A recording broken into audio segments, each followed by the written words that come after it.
Okay. How are you today? A little tired, beat up, but it's okay. Long weekend or Yeah, we had a drive to Charlotte. It was my youngest granddaughter's first birthday. was Okay. yeah, when you have anything like that going on, it just takes us a few days to get back to normal, huh? Yeah. Yeah. And then it's my youngest daughter's birthday today. So we have a house Oh my full. gosh. Yeah. So it's just crazy. It's never It ending. that it gets yeah. It I always say it's not bad stress, it's good stress. Whichever way you look at it, it's stress, right? I Yeah. mean, Yeah. whether it's good or bad. So Yeah. yeah, I get it. I know we've interviewed you before. That was quite a few years ago now, Martha and I. When were you diagnosed again, Matt? I don't really remember. 2013.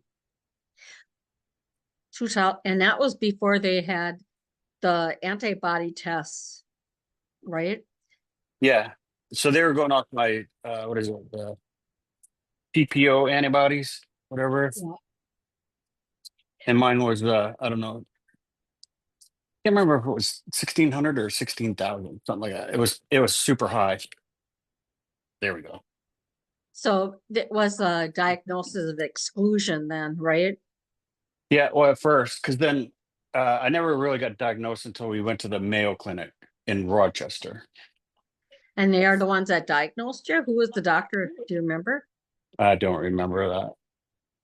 Because I know that they don't diagnose people too easily with AG. So, that amazing that they actually diagnosed you.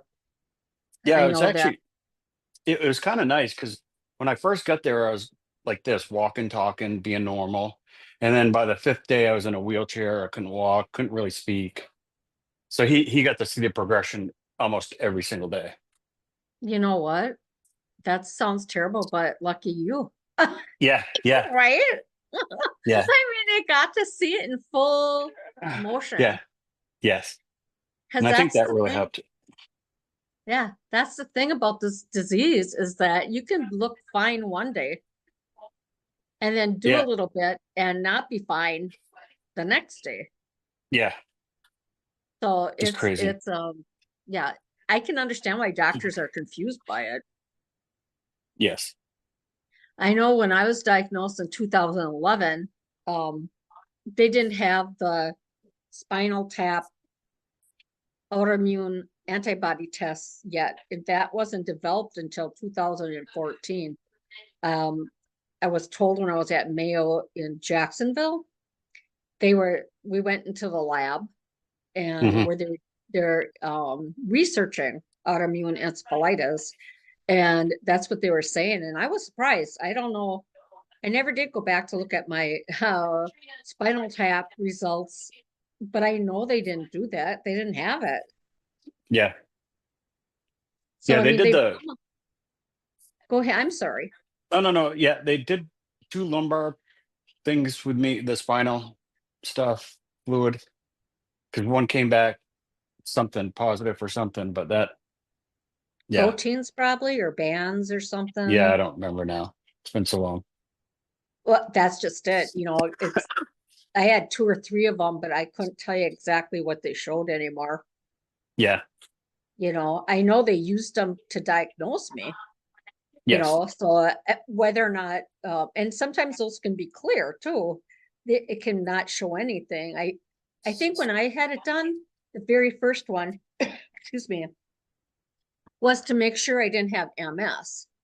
They were looking for that. Yeah. Um, but after that, I don't remember what they found or what they didn't find. So it's been 11 years for you, huh? Yeah. Well, I was misdiagnosed from 2008 to 2013. So that's what's really Really? screwed me up. You're kidding me. Yeah. Oh my gosh. Now the hospital didn't know it. I was in and out of hospital all the time. They just kept telling me it was meningitis or something like that. And then it was then there's once. It was bacterium, the one that will kill you, because they told me make sure I get all my paperwork and everything in line because you don't have much longer to live. Oh It's like, my okay. gosh. Holy man. So what were your symptoms back then for that time period from 2008 to 2014? What was going on? It was the same thing. It was, my slur of speech, I couldn't walk right. Memory was getting worse and worse. It was really the walking like almost like a Frankenstein. My whole right side just sort of stopped working. Were you walking into walls? That's what I was doing. Yeah, yeah. I walked into wall, and then I was walking along the walls and stuff like that. And yeah, then they finally put me in a wheelchair. It's like, oh, okay. It's like, yeah, this makes sense. I always said I looked like a drunken sailor because I couldn't get through a real wide arch without walking into the edge of it. I was Yeah, bouncing off of stuff. Yeah. yeah. I was the That's same way. that's just terrible that they went that long with no diagnosis. Yeah, it was a really small hospital, so it's like they just couldn't figure it out. And then my wife's family knew somebody that could get me into the Mayo Clinic, so I was fortunate for that. Thank goodness, because it's not easy to get in. No, I had to go in through the cardiology department and then through the whole realm of everything. Go through that from that point on, But huh? yeah, Wow. So let me ask you, this is, you don't have to answer if you don't want to, but no, no, did no, it it's good. leave, okay, did it leave permanent damage because you went that long without treatment? I think so because like a lot of people, they will. I don't know. Like even Maddie, she found out early, and she looks a lot more normal than I do. You know what? I don't know how to explain it, but her brain seems to be working at full capacity sometimes, where mine really Well, doesn't run.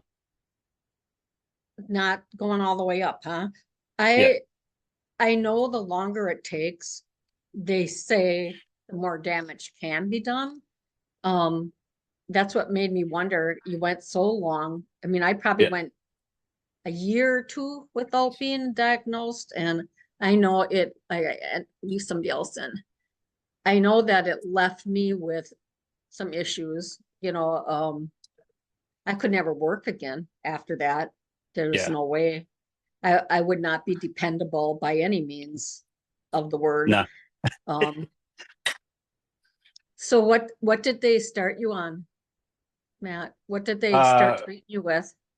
in at the Mayo Clinic, I got a bunch of prednisones and stuff first to try to bring the swelling down or something, and then for me to have them have a medical plan, I would have to move closer to them.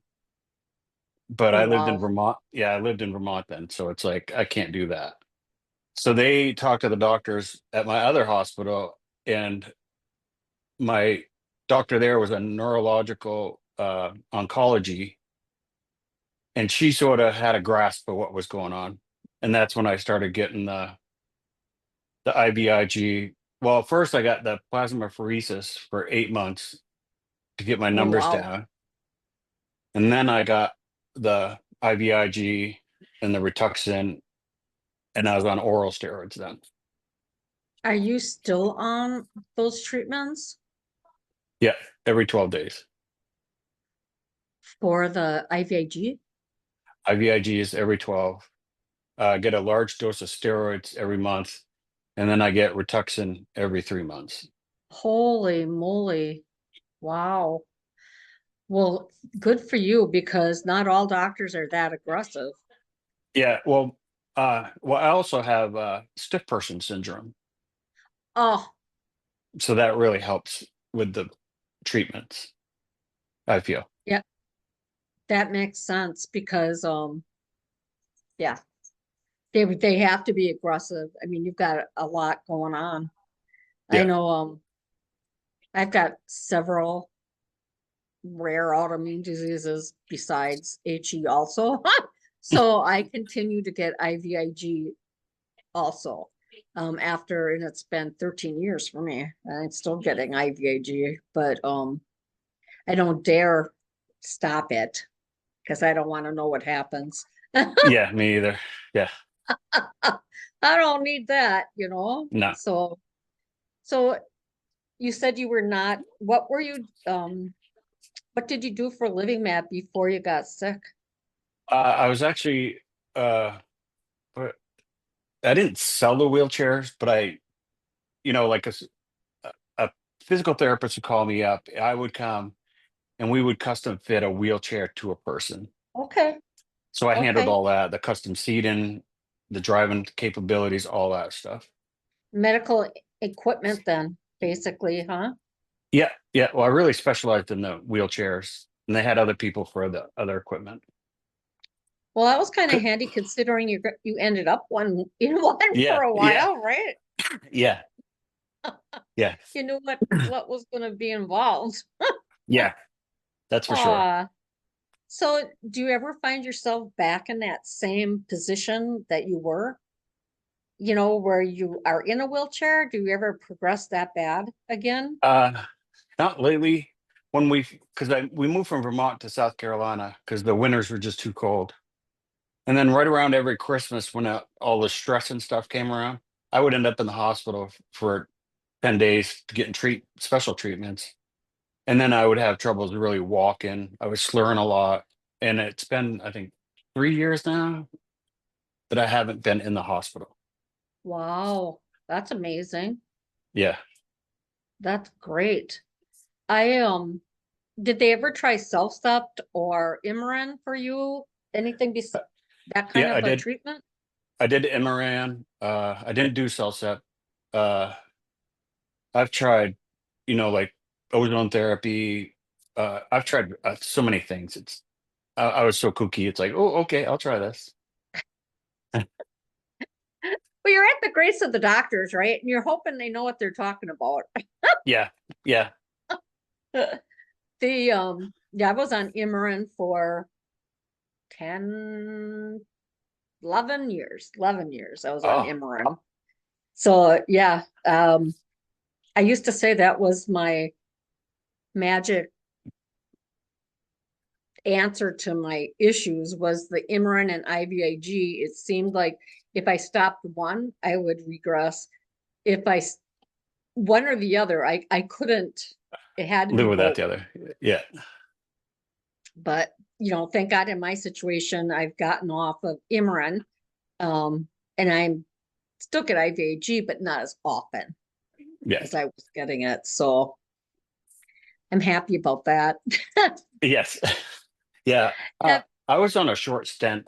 It wasn't very long for me for the 'cause I think, Imuran, yeah, because I think the IVIG and everything was working so well the way it was. rituximab is a great treatment along with IVIG too.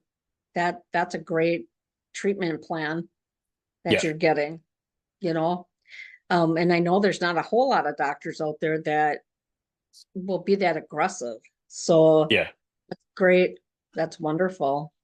So do you still have memory issues and stuff like that? Oh, yes. Yeah, my short-term memory is pretty wiped out for the most part.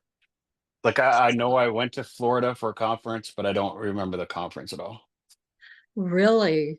Yeah, So you were at Jacksonville? yep, Dang, that was this past February? yeah. When you were sick, Yeah, yeah, dang. yeah. I was I would have excited liked to to have meet you. met you in person. Yeah.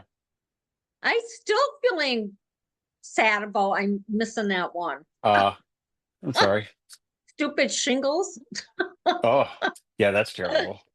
Yeah, I didn't think anybody else would want to be exposed. So weren't you? I bet you. Let me guess. You were exhausted when you got home from that one. Yeah, they were talking about the spoon theory, and because I carry a spoon around with me, and I remember them talk. Oh, we started off with 13. It's like, yeah, Friday was 13. Saturday was probably like 10. Uh, Sunday was probably right around 6, and then Monday morning it was just maybe 2. I see that we have two people here with us. I see William, and I don't know what the other person is. It's just a phone number. Does anybody have questions for Matt that you'd like to ask? Just unmute yourself and go ahead and ask. Oh, here we got William. Go ahead, William. I don't have any specific questions yet, but I do realize I was 4 minutes late, and I think I missed part of his story. You might have missed the beginning. Do you want to know some of the details that we talked about in the beginning? Yes. Okay. You want to start your Yep. your story, Yeah. Matt? Yeah. I'm originally from White River Junction, Vermont, near Dartmouth College.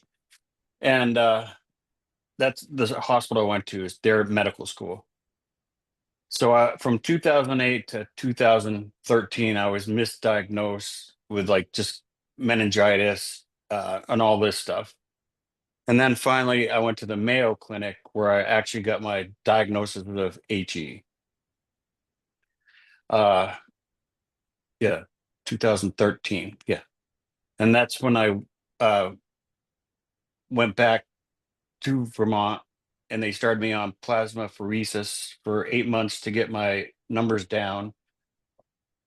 And then I started on IVIG.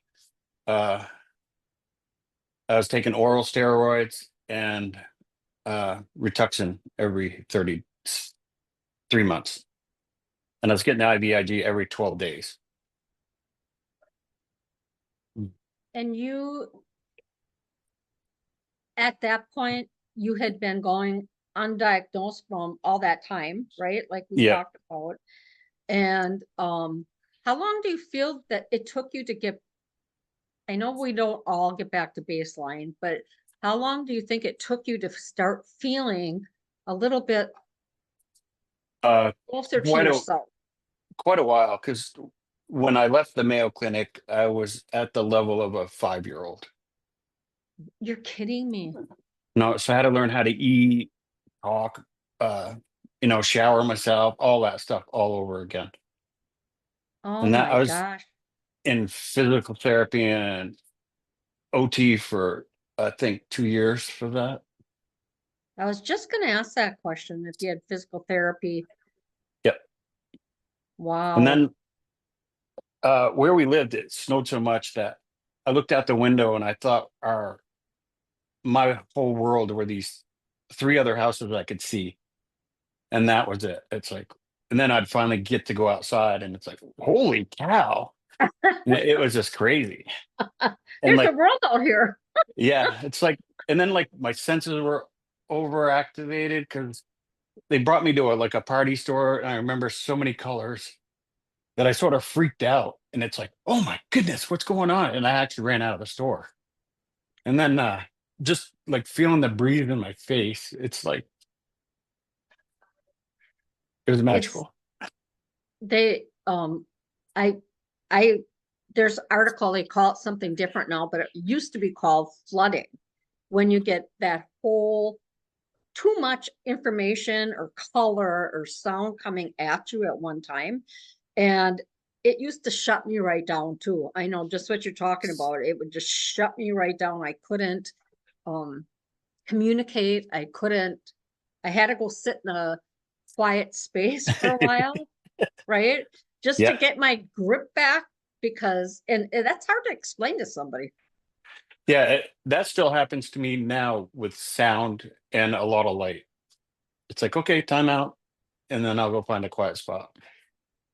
I find it in not as much as it used to be, but if I'm in a group of people and they're all talking around me, Yeah.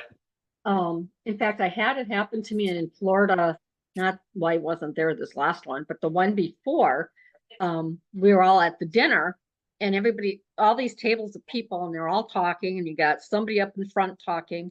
I literally had to get up, and I thought I was gonna not make it back to my Yeah. room, and I just had to sit there for a little bit. Time Yeah. out, right? Yeah. Then I could go Yeah. back, but Yeah. It's hard for me to go to like restaurants because for some reason I don't shut off background noise. So I hear every conversation, not everybody's conversation in the restaurant, but a ton. I'll hear the kitchen noise, all that stuff. It's like, so now I wear earplugs and stuff to go out to eat. I guess that's where I'm lucky because I'm really deaf. I have hearing aids and I can kind of switch them off if I Oh, have to.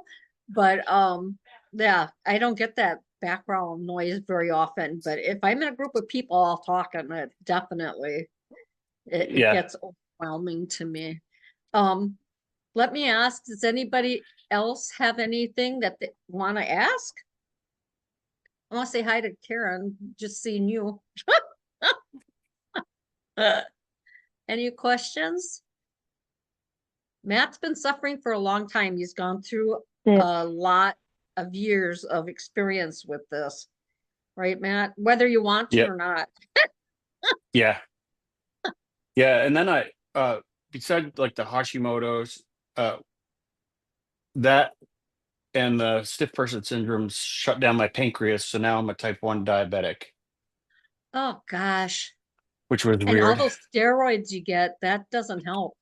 No. And then also I have Harlequin syndrome What's and that? uh, where right down the center of my body, I don't sweat on one side, on my right side. I only sweat on my left side. Oh wow. Yeah, so if I lay out in the sun, like I'll have a little spritzer, trying to keep my right side cool, or otherwise it'll feel like I'm in an oven. My legs will just turn real red, like it's bacon. I had something like that happen to me before I was ever diagnosed with everything. But like I said, I have all kinds of other stuff going on. Yeah, But just a little bit of sun and I would look like I was burned, yeah, and I had no temperature control at all. yeah, And this is personal, I guess, but I yeah, didn't sweat. yeah, Like don't perspire no matter how hot I get, which is weird, you yeah. know. That's the sympathetic nervous system that controls that. Yeah. Well, I've got small fiber neuropathy too, so that's Oh, all combined in that same yeah. category of all that nice stuff. So did you have any tricks that you used to help with your memory? Not really. I have a pretty forgiving wife, so it. But like, what's crazy is like if I can drive somewhere and I will remember how to get there, back and forth. That part sticks to me, but everything else, numbers, all that, just disappears.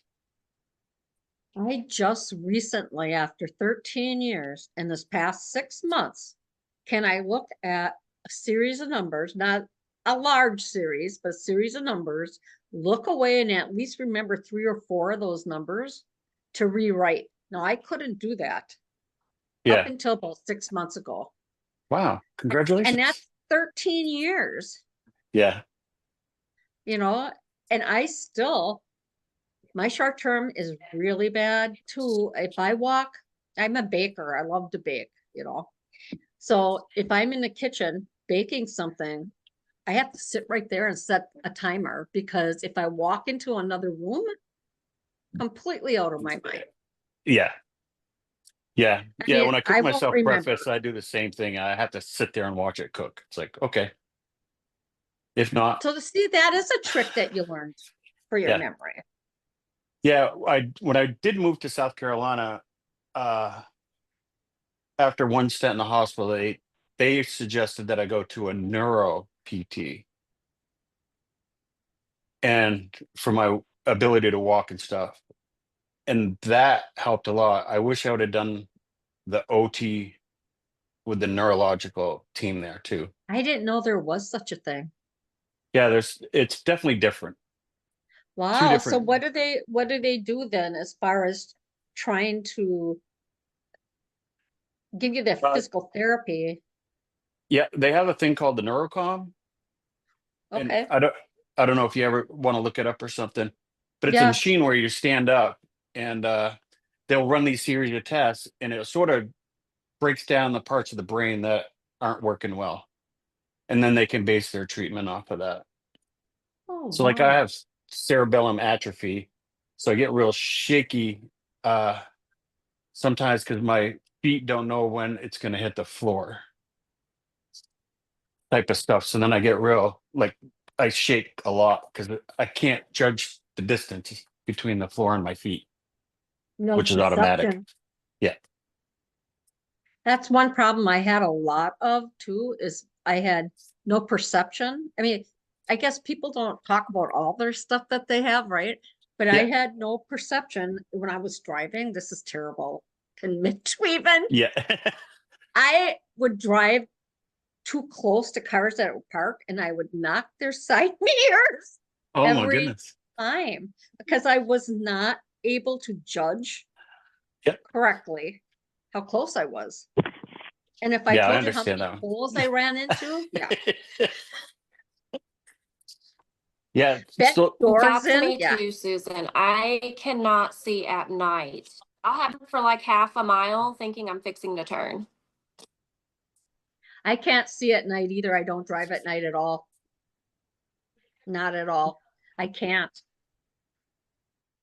yeah, I had We've got a question from William. Oh, William, I'm sorry I didn't see it. Let me see. I ready saw to be you right put. back. Can you unmute and ask, William? I'm William unmuted. This is Carol Spicka. Hi, Susan. Hi.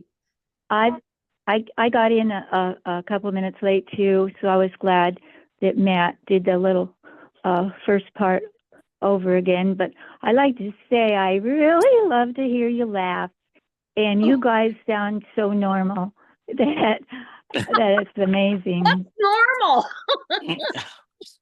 Yeah, everybody else is a little weird. We're all normal. Yeah.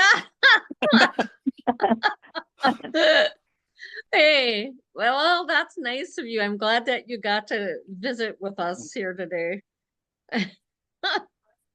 Yeah, that Yeah, me William, too. yeah, that it's so nice, and it's nice to listen to somebody else talking. Okay, just looking at William, he asked, before your diagnosis of HE, did you also have Hashimoto's thyroiditis? No, I didn't. You didn't? No? I Wow. do have a hypothyroid, but I Okay. do not have Hashimoto's thyroiditis. Even though they diagnosed you with that high of thyroid antibodies? Yeah. But Wow. now I have two daughters that have Hashimoto's thyroiditis. Because that's the first thing they diagnosed me with when they saw my high thyroid antibodies.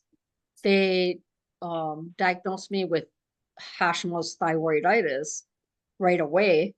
Yeah. That's, and I was hypothyroid first, Yeah. then Hashimoto's thyroiditis, and then HE. So, I mean, even though the doctors say there's no connection, I can't help but wonder somewhere along the line if they'll find out that there is. Yeah. It Yes. just feels like there's got to be something. Yeah.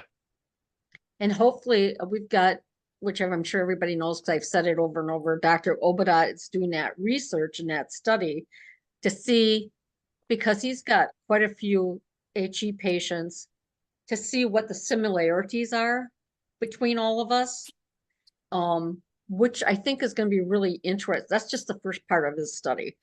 It should be really interesting to find out what we all share. We know we share the Yeah. thyroid antibodies, right? But Yeah. there's got to be more to it than that. Yeah. So I'm Has to be. anxious to see. What was your first indication, symptom that something wasn't right? That's from William. It was I can't remember exactly what year it was, but it was a year where I actually was, that's when I was a wheelchair tech guy. And I couldn't get out of bed. I just couldn't motivate myself to do anything. And my wife says, well, if you're not going to work, you have to at least call work. And I couldn't even call in. I was so screwed up. And so that next morning, they thought I'd feel better, and it didn't. So that's when I went to the hospital. And I Wow. think that's the time they told me I was going to die. It's like, Oh, wow. yeah, Scary stuff. yeah. Did, was your sleep pattern screwed up? Uh, it not really before, uh, but definitely after. Like I have to take a lot of trazodone and stuff to sleep well at night because my brain just all the time.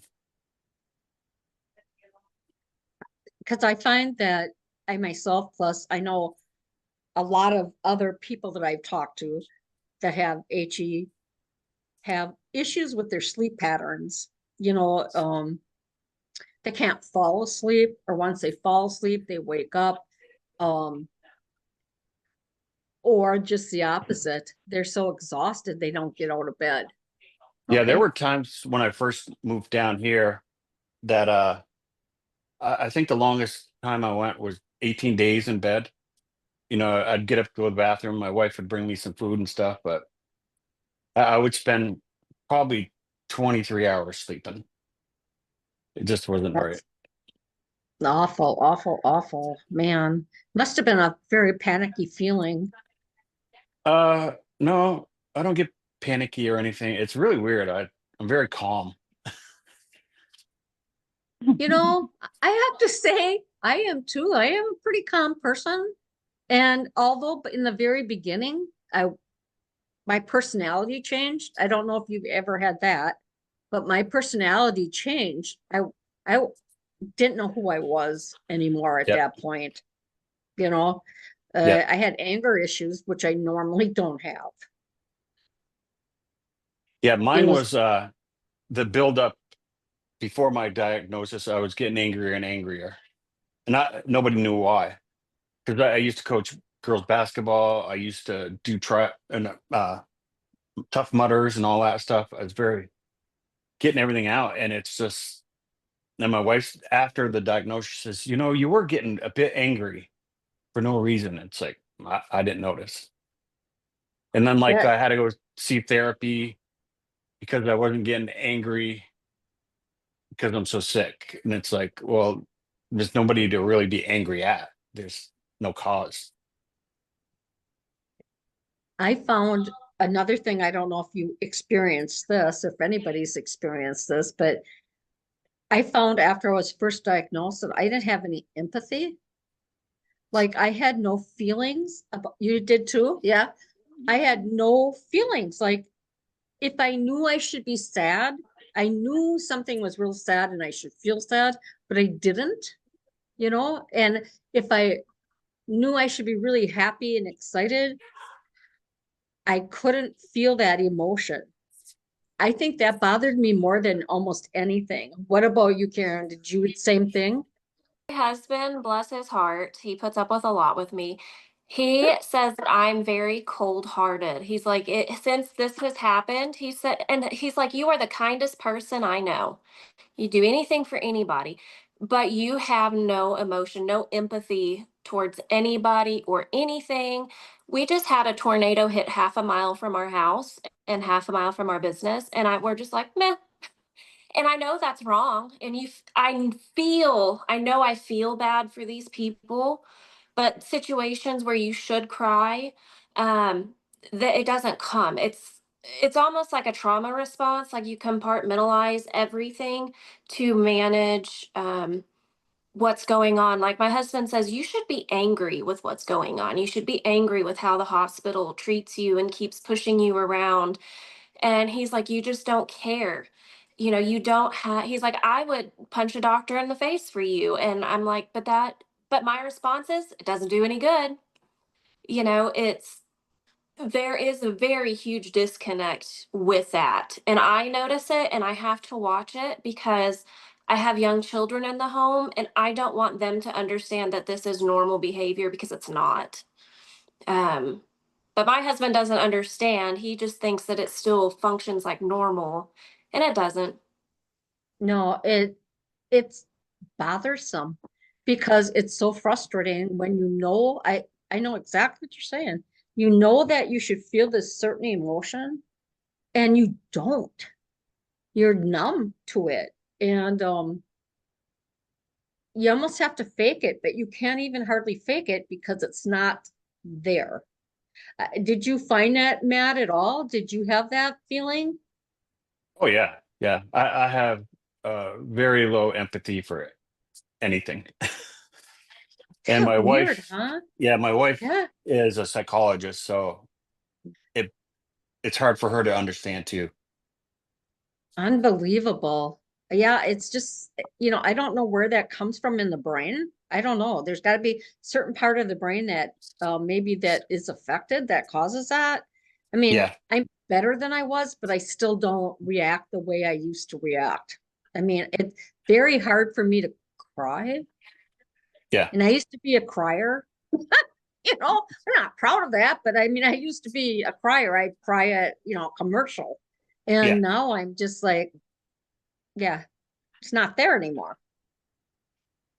yeah. The most Weird. teary-eyed I get is like my kids every year they give me a memory book. Oh, cool. So it's all pictures and all that stuff, you know. And if I want to remember, I just go back and look. Wow. I'm just looking, there's some more messages here that I didn't see. Um, William asked, with your sleep disruptions, did it affect the type of dreams you had? I don't dream. You don't really? No, Oh my I have gosh, no I do. dreams. Wow. I dream a lot. I'll answer Matt. Yeah, I dream a lot. And with the sleep disturbances, part of my issue was my brain went, when I couldn't fall asleep till 4 or 5 o'clock in the morning, my brain went shut down. So I felt like I was on in fact, I posted this picture one time of a zebra on a merry-go-round. That's how I felt my brain would go from one subject around the merry-go-round, come back to that first subject, and it would keep on repeat around that merry-go-round. And no matter what I did, I couldn't shut it down. And Yeah, half the reason when I would finally fall asleep, I was just so exhausted that there was no way I couldn't fall asleep. But it's hard yeah, to fall asleep at 5 o'clock in the morning and try to be a productive person. yeah, It's lucky for me, I don't have, well, I have children, but they're grown. I just have two dogs that want to go out, but otherwise, you know, yeah. I could sleep. Um, Matt, William, I should say, also asked, did your bouts of anger follow up by bouts of depression? Back and forth, back and forth. No, no. I've never had a deep depression because, I, like, my I will therapist say was that, shocked with that too. I will say that too, that I never felt any depression. I mean, I'm on depression medicines, maybe that's why, right? But I I didn't have the bouts of anger and then bouts of depression. I know that. I think it comes from no empathy part of it, right? Yeah, I just didn't, I don't have empathy for myself either. yeah, That sounds weird, but I think it's that's true. part of it. Um, Karen's, do you find yourself being impulsive? I have a hard time not making impulse decisions now. Oh, yeah. Oh I yes, am so impulsive. I don't think things through. me either. I react. Uh, Plus I have ADHD, and that doesn't help. But like, yeah, going to stores, if I see something, it's like, oh, I think I need it. It's like, I'll buy it. I'll never use it, but I have it. It's strange. I do make impulsive decisions. I don't think, I mean, I used to own my own store, my own business, and I was a clothing buyer for a larger business, where you had to think about what you did, right? You couldn't just make that decision. Now I'm terrible. I mean, it's really, yeah. So Karen, do you have that problem? Yeah. Impulsive? I bought a new Tahoe. It's not new, but it's something I needed because my fear is I will one day have a seizure. And with my two children in the car, I would rather have something with meat on it if I were to be in an accident. But that was definitely an impulse buy. I could have waited longer to buy it. But that was one of the things that I'm like, wow, 2 years ago, I never would have bought a car that quickly. I would have really taken a long time to make that kind of purchase. And so I see myself doing that. I sign up for things, not thinking ahead of time, like that was stupid. You can't do that. So why did you do that? And, kicking myself later. So I'm just now starting, which when I had met you, Susan, at the Cleveland convention, it was something that I'm having a hard time adjusting my life now to what it is. Because we're 2 years in, I'm not on any treatment right now. So that was another question I had. My treatment, I've lost, oh gosh, I've lost about 40 pounds since October from Oh, my wow. IVIG treatment. So I don't have any more to lose. I'm down in the 120s. And so they've stopped treatment because I'm malnourished, essentially. Um, but has anybody else, like, I'll go with bouts where I am symptomatic for like 2 weeks straight. I'll have what I call seizure like activities with the shaking, and I can't control my face, my body, my voice. Um, and I had a migraine for 9 days straight, and some other stuff, facial droopiness, and some other stuff going on. Um, but then I'll be fine. Like I've not had anything in a while. Does that happen to other people? Is it just every Yes, now and Do then, they or call, is it like forever, every day? yes, do they absolutely. call that relapsing and remitting? Exactly. That's what it is. It's And that so every time relapsing I and go to the remitting. doctor or the ER, because I was like, I've never had a migraine for 9 days. I've never had facial droopiness. I've never had any of this. I've never had it where it affected my voice. And to me, that's a concern. Like something's definitely wrong. And they're like, well, you're fine now. And I'm like, well, I waited in the ER for 24 hours. Of course I'm fine now, you Yeah. Oh know, my gosh. and that's Wow. the problem. They're like, just take some vitamins and go home. You'll be fine. And so it's, I yeah. can't believe that they don't have you on any type of treatment plan. No. And I'm trying to find a new neurologist because mine is pretty much, my they did a secondary spinal tap. It all came back fine except for my TPO antibodies came back elevated. Um, let's see. My spinal fluid came back for albumin, I think is how you say it. But my protein didn't have any protein in it. It was all normal for the proteins, but the albumin for the brain barrier was 200 micrograms per deciliter, which from what I'm understanding means there's no barrier left. And so my neurologist said, "Oh, your stuff's fine. You have no problems." And I don't understand. Did you have I don't know. did you have an EEG done? They've never done an EEG on me ever. You're kidding. No, they don't know what they're doing. He thinks taking my thyroid out is going to cure me. Um, and I'm like, no, it's not, but I can't tell you how to do your job. And so my primary care has been pushing for me to go to Mayo or to Cleveland, and they all want like a $5,000 retainer. They won't work with my insurance, and they won't take me on as a self pay either. Um, Really? yeah. And so Did you now try Milwaukee? Did you try Dr. Obadat in Milwaukee? So I put on the group yesterday that my care manager was like, "Hey, have you seen this website?" And it's your guys' website. And I'm like, "Hey, I'm actually part of that group. And hey, I've actually met Dr. O." And so I'm waiting to hear back. But if they won't do a one-time contract, I finally asked insurance, I said, "What do you do when you're out of options? Like, you've been working on this for a month and this is all you've done, and you can't find a provider to treat me. And you've So, spent $1.8 million for 1 year's worth of treatment. We're on year 2." I said, "That's not sustainable. And it makes me too sick. So we need to find a plan B." so let me just back up a little bit here. So did they does your insurance cover a freighter? Did you ever find out if your insurance will cover going to see Dr. Obadat? They do not accept my insurance, so they're going to reach out to his office to see if they'll do a one-time contract.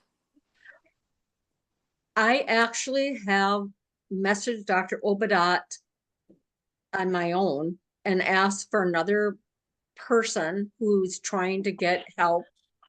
They live close to me actually in Appleton, and I'm in Green Bay. And Dr. Obadat said that he would have his team call them and schedule something for them. Now, I don't know about the insurance part of it, but he also told me that he would do consultation through telemed. Is Yeah. that what it's called? That he'd be willing to do that also. So keep me informed, PM me or whatever, what's going on. Okay. And if I can help through him personally, I will.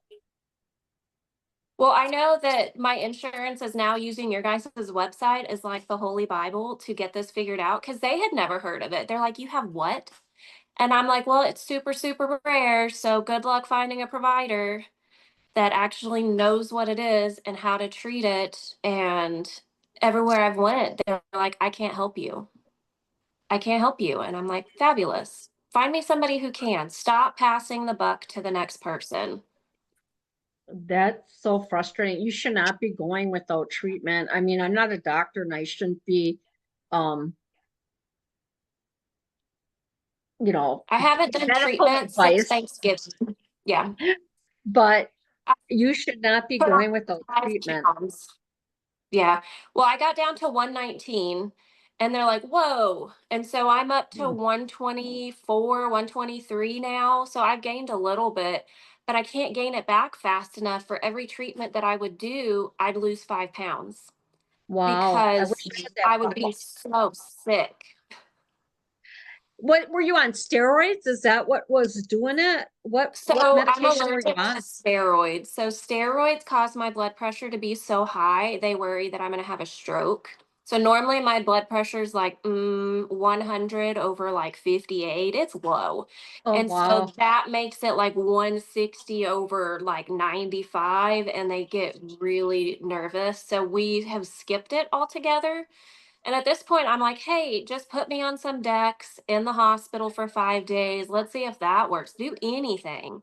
Give me low dose chemo. I don't care. My hair's falling out anyway from the IVIG infusion. So, hey, might as well at this point." So, So forgive me for being forgetful, okay? But you were on IVIG. Did they try that for you? they had me on Gamma Guard. I was doing it 5 days every month. Okay. And then they pulled me off of it because of how much weight I lost. Oh my gosh. And you shouldn't be losing on Gamma Guard or on IVIG. Yeah. Right, Yeah. Matt? Do you think that's No, normal? No, no. I don't think so either. Well, I think it's how they titrate me, but I can't tell a nurse how to do their job. My infusion from start to finish is 3 hours in and out the door, and I am so sick. Oh well, there you go. There's a problem right there. You're it's hard to say I had a really hard time because I was brought up where medical professionals were smarter than I was, which they are, but you didn't question what they did. And I had to learn, especially with IVIG, I had to be very blunt with the nurses and say, you need to slow that infusion down. You need, because I would get so violently sick after it when they would do it quickly on me that, and one time I had a nurse, she said to me, I've been doing it for years and you're doing it too slow, blah, blah, blah, blah, blah. And, I finally said, but I know my own body and I can't get that IVIG that quick. I am going to be very sick. One of the other nurses came over and she knew my case and she made sure that she slowed it down. But I hear you. You can't have it that fast. Yeah, they do it wrong every time. Sometimes they'll give me 5 days worth in one day and they're like, oopsie. And I'm like, how do you see that? Oh my God, I had that one time and in the very beginning, and I got what are they called? The meningitis, um, what's it called? Septic I know, yeah, I know what meningitis. you're talking about, yeah. Yeah, with the headaches that were so splitting that I thought I was gonna die. No wonder yeah, they're Yeah, just not giving you the right. I'm sorry, dosage. Matt, go ahead. No, no, no, no. You're right because it should be on your body weight and how you feel. Because I get mine done very quick, but I've seen people. I've been going to the same place for 9 years, so I see people that get it, and they'll take 6 hours to get the same treatment I'm getting in a half hour. I get it. It's 5 hours for me for a smaller dose of it right now because that kind of weaning off. But I can't go faster than that. So I mean that's where they need some direction from somebody that knows what they're doing. Definitely. Yeah, just keep me informed. And if you need me to try to step in, I will definitely try with Dr. Obadat. Yeah, Well, to I see what I appreciate can that. do for you. When were you diagnosed, Karen? I don't remember. So my journey started 2 years ago. It was around Christmas. It was after Christmas, and I started blowing leaves of all things. And my thumb started doing this number and it wouldn't stop. And I was like, that's weird.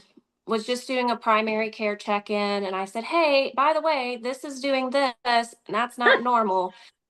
And then it turned into my whole hand, then both hands and my whole arms, then my legs, and I couldn't go down the stairs without falling. I couldn't remember my supervisor's name, my coworkers. I couldn't remember where I was at. Talking gibber. I'm sure everybody knows what that is. You know what you're saying, but it's coming out completely wrong. And then it went to hallucinations, auditory hallucinations, visual, to seeing shadow people. I don't know why. I turn my head and there's just a shadow. I'm used to Oh, it yeah. now, but then it really freaked me out. Um, but it took 9 months for me to get diagnosed. And but Facebook is a wonderful tool. It has a lot of downsides, but I had went to St. Louis University's to SLU Care and had met with this lady from Vermont. And she goes, hey, I've seen this before. And I was so excited. The lady looked like the old grandpa off of Up with his little suspenders on. This doctor came in with suspenders on, and she was just sweet as could be. And I was like, great, I'm going to get some answers.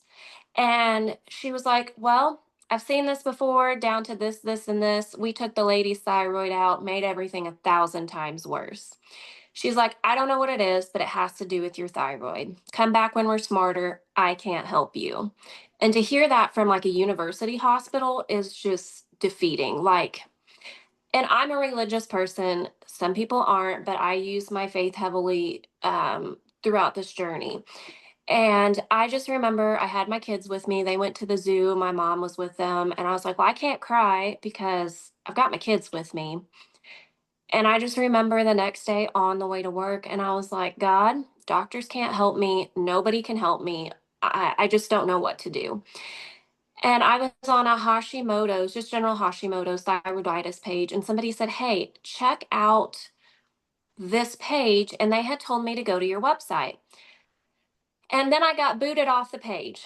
And I was like, God, I'm never going to remember what that is. I can't even remember Why my did we boot you?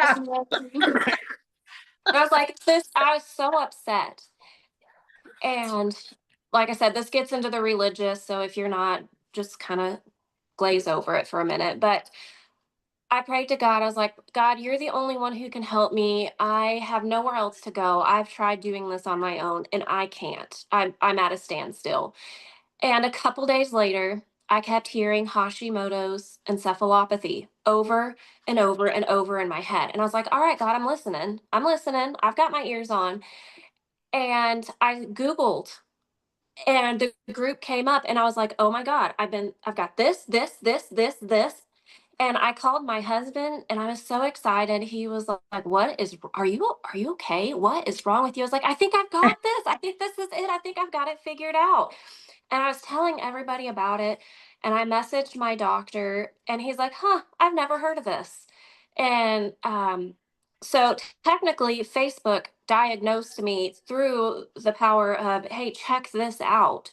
Because without it, I'd still be at square one. My doctor would have no clue. My neurologist would have no clue what was going on.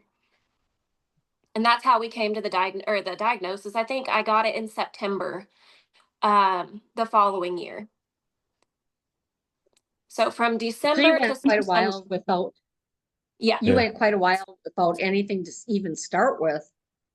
correct. Yeah, they tried me on Topamax and it almost caused me to go blind, which now, after the Cleveland Convention, you don't give patients who have that kind of medication because it exacerbates and you're so sensitive. So they had me on everything that you would put a psych patient on or whatever that had MS or Parkinson's. And I was so sensitive to it, they stopped it all, because it started additional hallucinations and vision problems. And they're like, okay.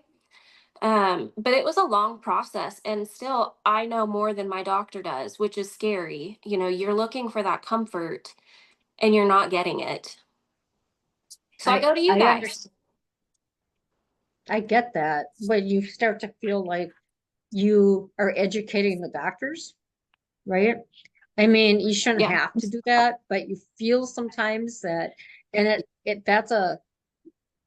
you have to be so careful when you start acting like you know a little bit more than they do, because you don't want them to think you're challenging them, right? You just have to be so careful how you go about it. But I will say, a lot of people question, they say, are you mad about this or why are you not angry? And I will say, sometimes the journey, and this again goes to faith, sometimes the journey that we're on is not for us, it's for other people.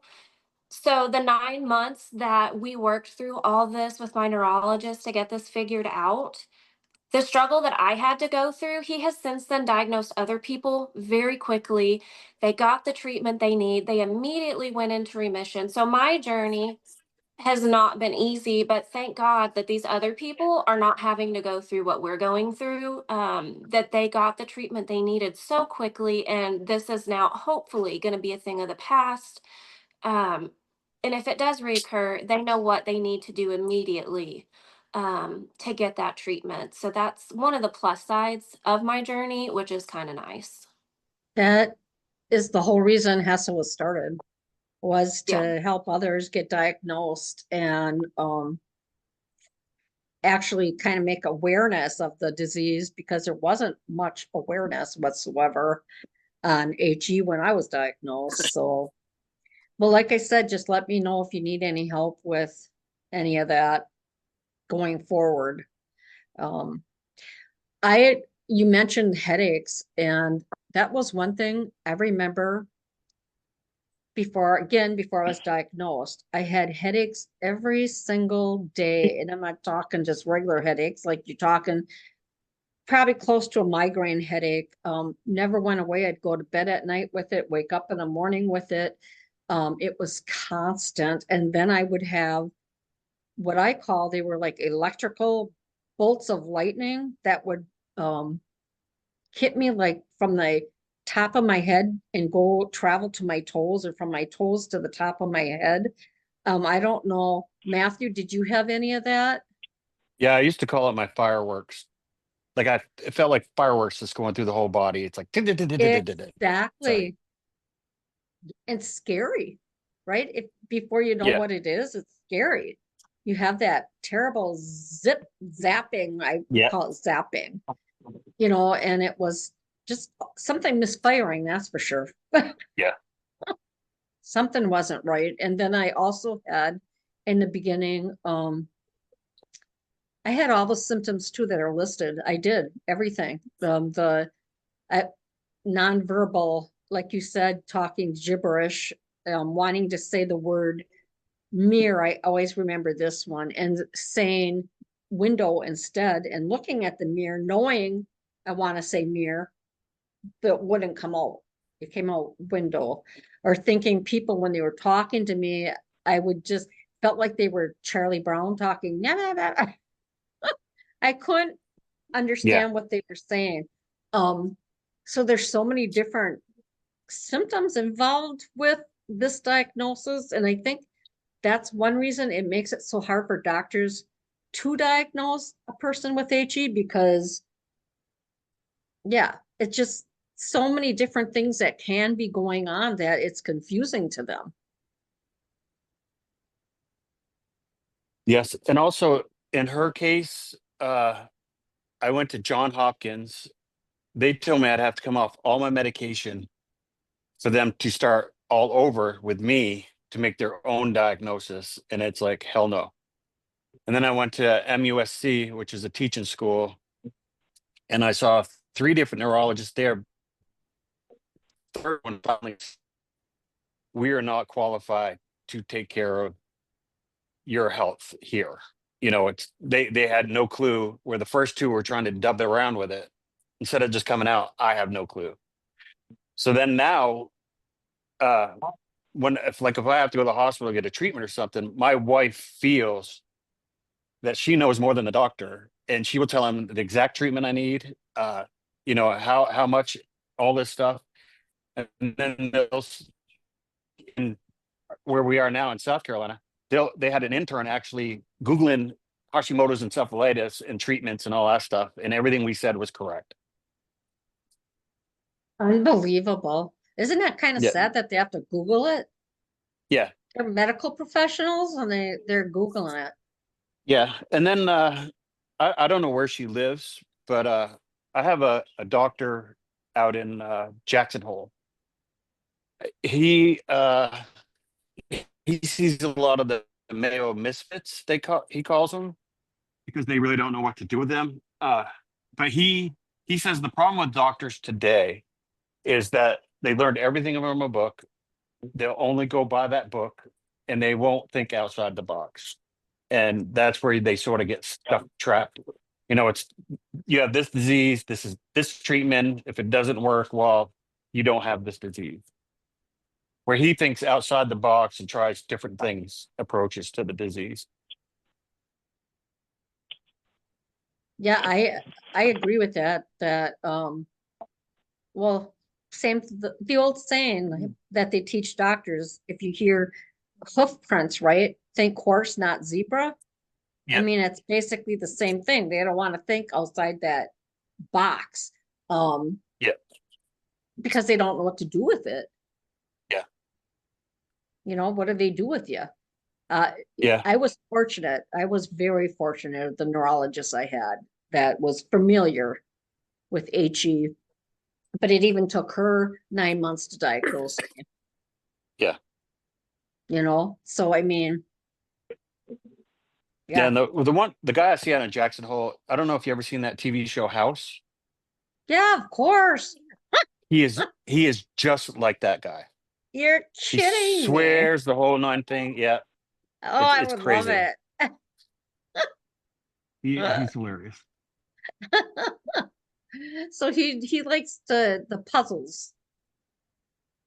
Yeah, yeah, yeah. And the biggest thing that helped me too is I got a genetics testing done. Like he knew I had a drop foot from my genetics, and I do have a drop foot, and it's like it's crazy. I always wanted to have that done. I mean, I did one time I did 23andMe, but that's not a genetic, Yeah, you know, I that's a make up. DNA thing, but I always thought that'd be interesting.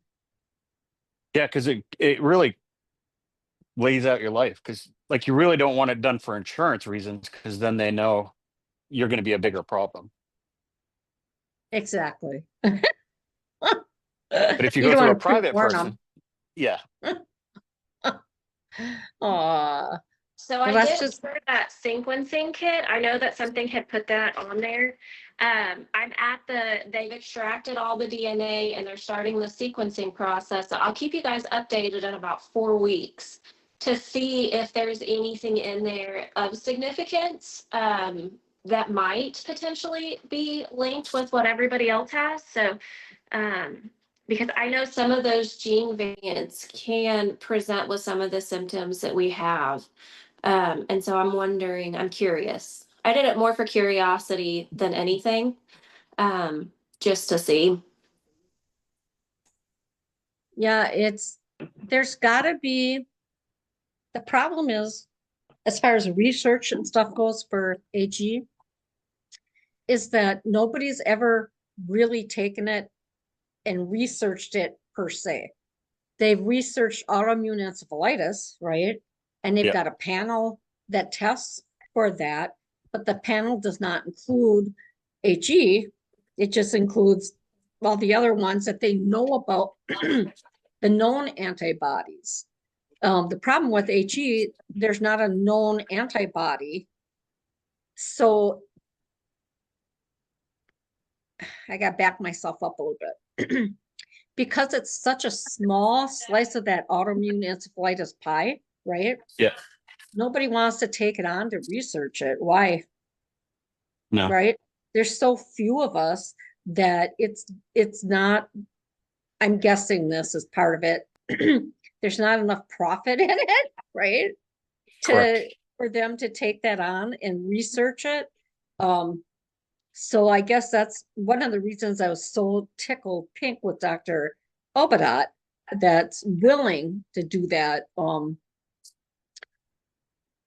Dr. Abu also is excellent, excellent, excellent with HE patients. But you can't, it's hard to find a doctor or researcher that'll research it because it's just not going to be profitable for them. No, There's not enough of us. Although there's a lot more than there was when I was diagnosed. yeah, It wasn't only when I was diagnosed, I was told there's only 200 people in the world. Crazy. yeah. It was when I was diagnosed. It was I think it was 300 and something, and there was Yeah. only like 5 guys that have it. Men were, yeah, you're right. Men are an oddity still, Yeah, still. You know, there's probably 1 man to 5 women. yeah, Susan, this is Carol. This is Carol. Hi. And I just was, hi, I just was going to say, I think a lot of people who have, they call it mental illness, I think they are probably ones that are overlooked as possible people like who have HE. So that, I think numbers would increase if they'd start looking at them and testing them or treating them. Because doesn't HE present itself with schizophrenia Yeah, it or can. encephalitis, Yes. Yes. And you're or they call it 100%. that? Yes. And you're right, Right. as far as lot of patients are misdiagnosed as being psychiatric issues. Right. And I don't know if you know who Dr. Marks is, but he's a No. psychiatrist. Mhm. I'm sorry, I don't mean to interrupt. I'm sorry. Go ahead. Oh, no, I'm listening. Okay. Dr. Mark? Well, yeah, I interrupt a lot, so excuse me, sorry ahead of time. Mhm. He's a psychiatrist that spoke we had a symposium in New York in 2019. He spoke at that symposium and talked about how they found in some psychiatric wards people that one, for example, woman that was in there for, I forget, 10, 15 years. And they just couldn't, she just couldn't come out of it. For some reason or another, she was sick and they decided to check her thyroid antibodies and found that they were so sky high that he suggested that they try the steroid treatments for her, the high dose steroids. And do you know that she came out of it after all those years? She came out of it. So what you're saying is very true. It's not, I wouldn't say everybody sitting in a psych ward would have the same results, but it has been known to happen in several different cases. And he went on to do the same for 2 young women that had issues. And he was starting his own unit of research on this at Columbia University, I believe. But I don't know what happened. I know he had funding, but something happened and he kind of like disappeared off the face of the earth. I don't know what it is. Hopefully it's political and he'll end up coming back at some point in time. But he was on Hess's physician advisory committee, and what you're talking about is exactly what he was doing. In fact, he just, I won't mention the name, they're in the group, but this young lady was diagnosed as psychotic back in, I want to say, well, it's been 10 years, 2014, maybe, in a psychiatric ward, even though they knew she had an autoimmune encephalitis. She was diagnosed as seronegative. And they left her in there and they treated her with psychotics, which the parents kept saying, don't do that. We release her. We know what's wrong with her. She needs steroid treatment. She needs this, she needs that. Well, anyway, long story short, the girl had been psychotic ever since then. When they did finally release her, Dr. Marks went in there. They finally contacted Dr. Marks. This is just maybe a year or 2 ago. That girl has come out of it. She's taking college courses. She is doing amazing. She's got a long ways to go, but it's been 10 years or more of hell for their whole family. The parents, her, I mean, she was that psychotic that they literally had to remodel their home. They wanted to keep her home, obviously, and remodel it so that she was safe. That's how bad it was. But I would like to say the word cured her by listening to them, and understanding what was really wrong with her. So that's my long-winded answer. Hearing those successes, there's possibilities. Yeah, There's I'm sorry, I didn't reason Can you repeat that? I'm sorry. Oh, I just said, hearing that, what you said about a person just, Dr. Marks fixing up, after nobody, if she was so bad off for so long, it gives hope for everybody else to hear these incidental, these people along the way that just get the help they need. There's a great movie based on what you guys are talking about that was done like in the 50s or 60s with Robin Williams and Robert De Niro. I can't remember the name of the movie though. Is that One Flew Over the Cuckoo's Nest?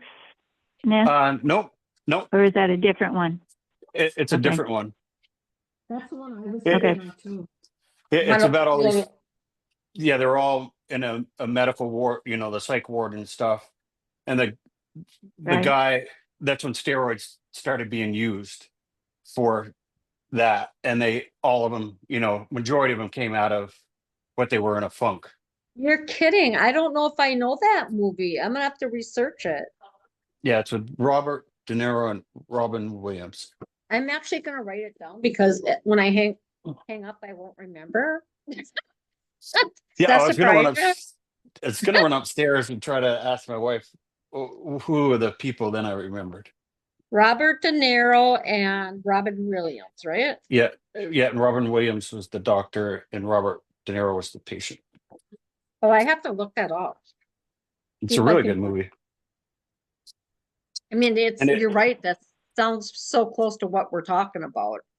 Yeah, and it really shows how the facility shuts down what he's doing because it isn't supposed to be done that way. And it makes them look bad, Yeah, yeah. So you know? Yeah, everybody regresses So- back. unbelievable. I can't wait to watch that. Seems so interesting. Once I do, I'll put the name of the movie into the group so other people can see it Yeah, and watch it. Well, I'm probably gonna close up now because I know it's hard for people to talk longer than an hour.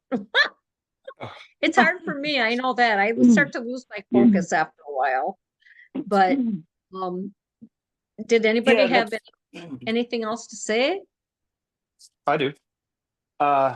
So I don't know if people get a lot of treatments, but if they do, for Thanksgiving, you can get a giant tablecloth, and whoever comes to your Thanksgiving dinner can sign their name on it.